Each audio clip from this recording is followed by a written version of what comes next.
Hai, apa kabar semuanya? Semoga kabar Anda baik-baik saja.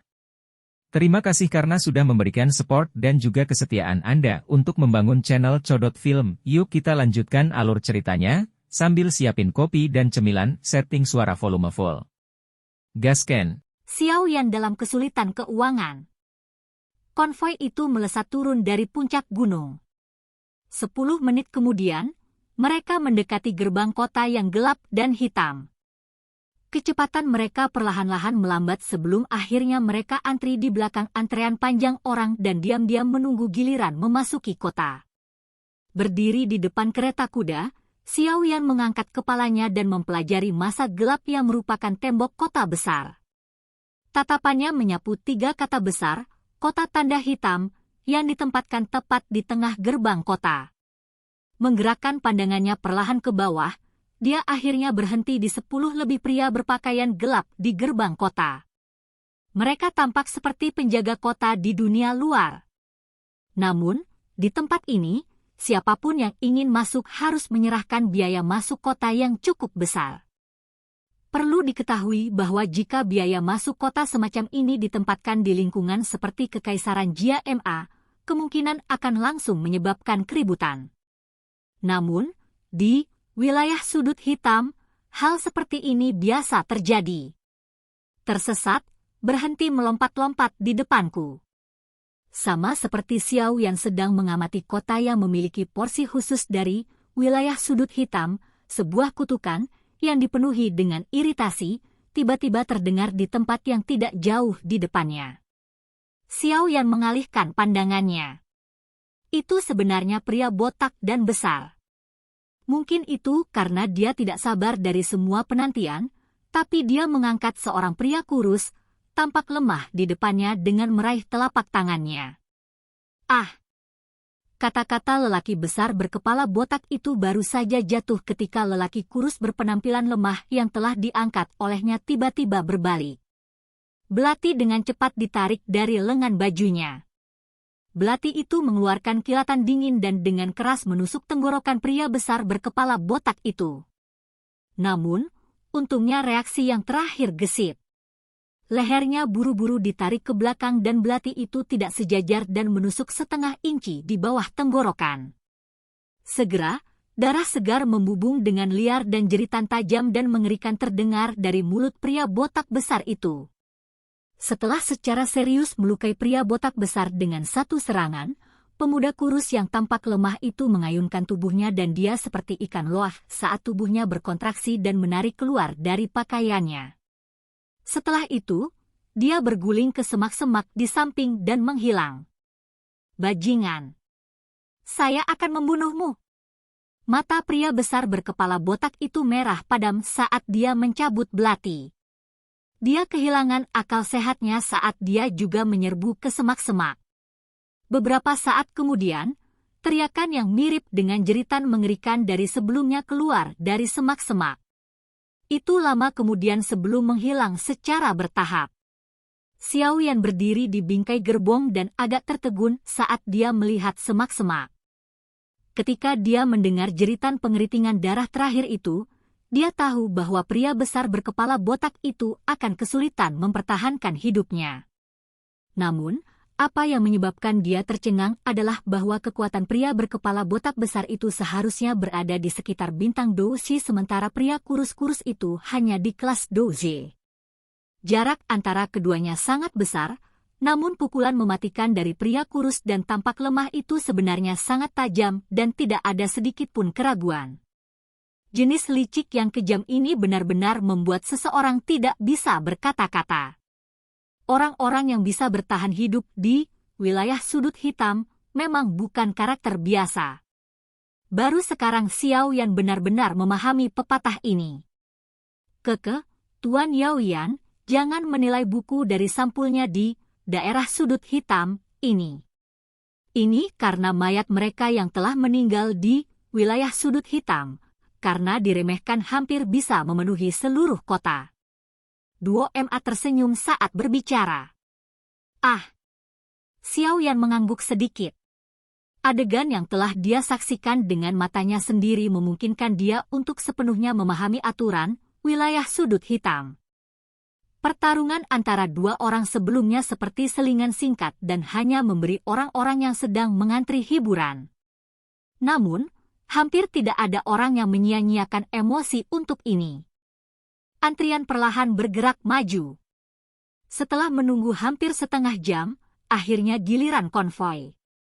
Ketika konvoi mencapai gerbang kota, duo MA menyerahkan sekantong besar koin emas dengan sangat cepat.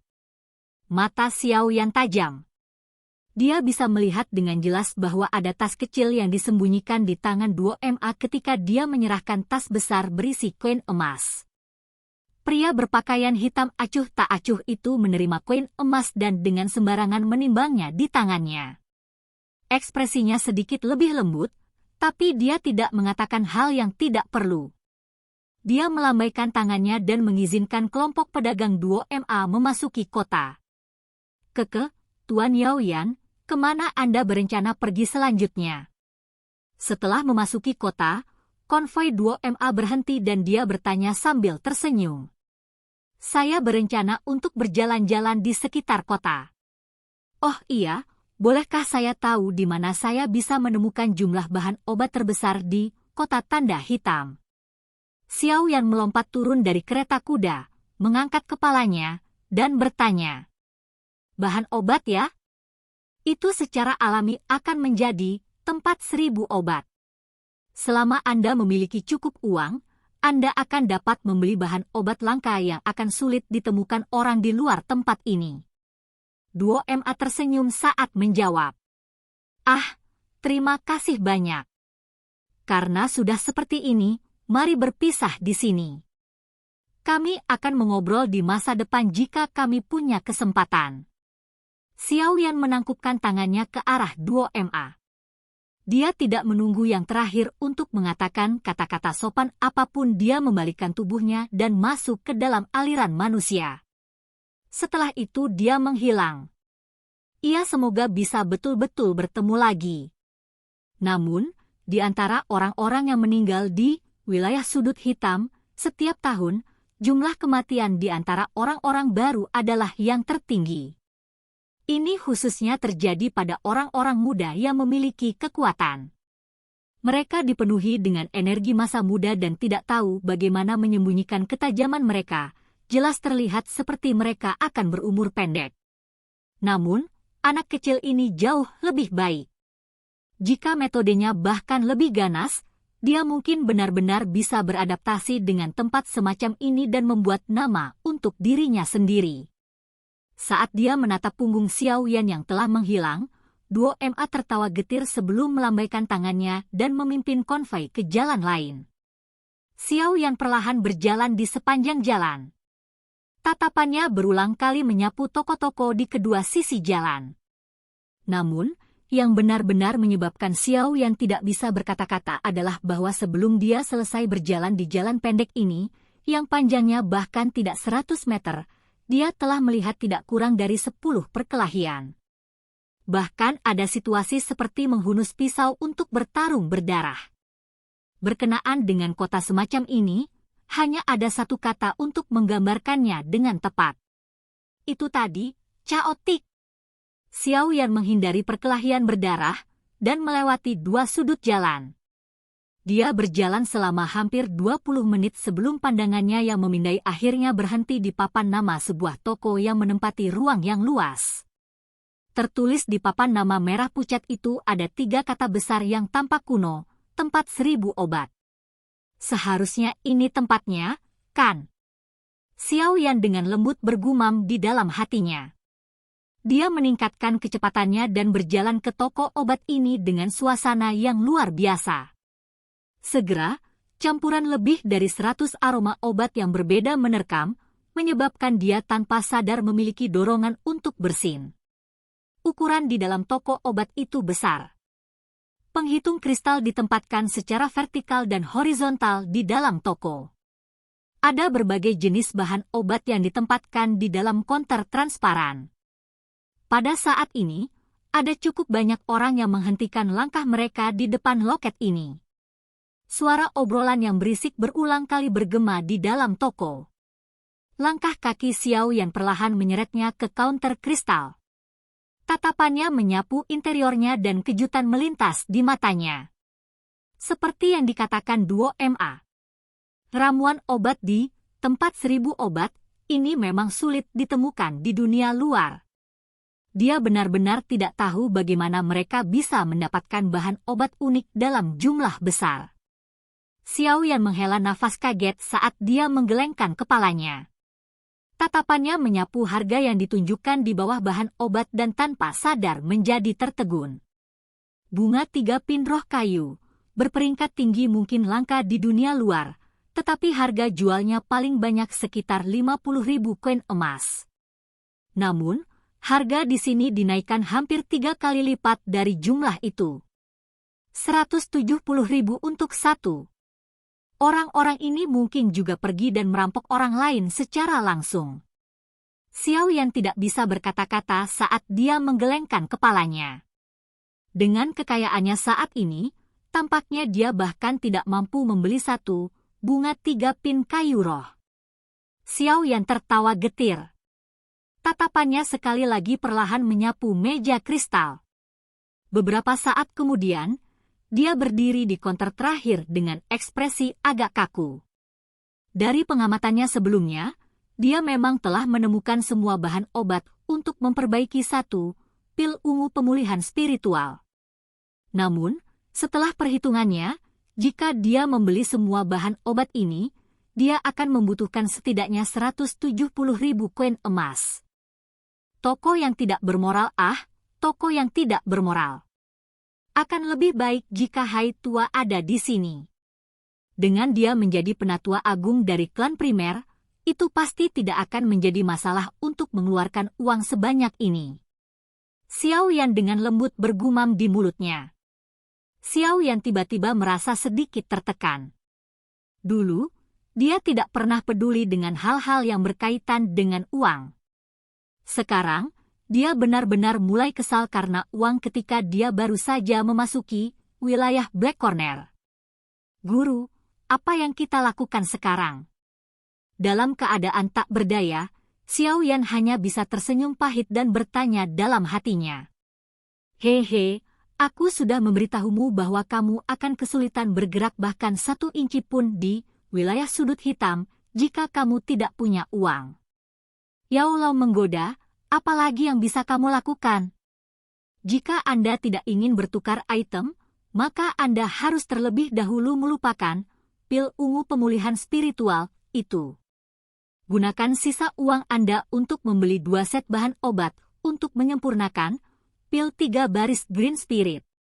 Setelah itu, pergi ke rumah lelang dan lelang pil obat yang telah Anda perbaiki. Jika tidak, Anda pasti tidak akan bisa mendapatkan bahan obat itu.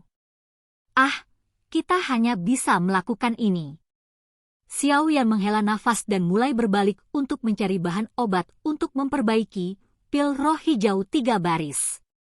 Beruntung bahwa pil jiwa hijau 3 baris adalah pil obat tingkat 4. Oleh karena itu, bahan obat yang dibutuhkan jauh lebih murah daripada yang dibutuhkan untuk memperbaiki pil ungu pemulihan spiritual.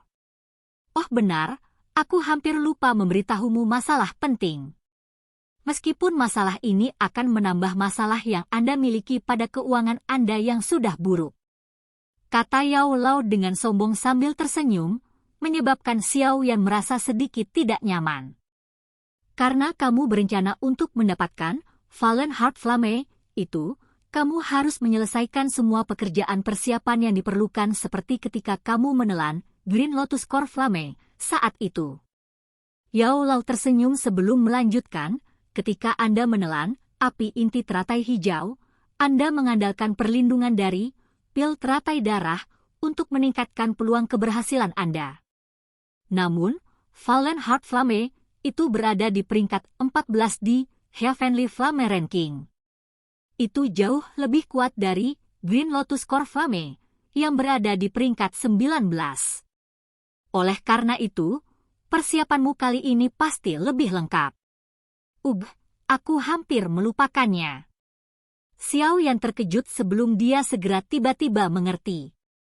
Jika bukan karena bantuan pil teratai darah, terakhir kali dia menelan api inti teratai hijau, tidak akan ada kepastian apakah dia akhirnya akan berhasil atau tidak. Lalu apa yang perlu kita persiapkan kali ini? Xiao Yan bertanya tidak yakin. Pil obat tingkat 6, pil roh tanah. Tidak banyak bahan obat yang dibutuhkan untuk mengolahnya. Hanya ada 4 orang. Flammecor Ganoderma, Asparagus Ice Fire Fruit, Greenwood Celestial Vine, dan Monster Core tipe air peringkat 6. Kata-kata samar menyebabkan langkah Xiao Yan yang bergerak tiba-tiba goyah. Sudut mulutnya bergerak-gerak sedikit. Bahkan tidak menyebutkan nama 3 ramuan obat yang belum pernah dia dengar, hanya yang terakhir sudah cukup untuk memberinya dorongan untuk bertindak dengan cara bingung dan jengkel. Inti monster peringkat 6? Apakah dia harus pergi dan membunuh Magical Beast super kuat peringkat 6 yang bisa bersaing dengan Du Huang? Bahkan jika dia ingin mencari kematian, dia tidak perlu menggunakan metode seperti itu, bukan? Silahkan pergi ke. Oke guys, jangan lupa like, comment, share, and subscribe di channel Codot Film. See you next video, peace out and bye-bye.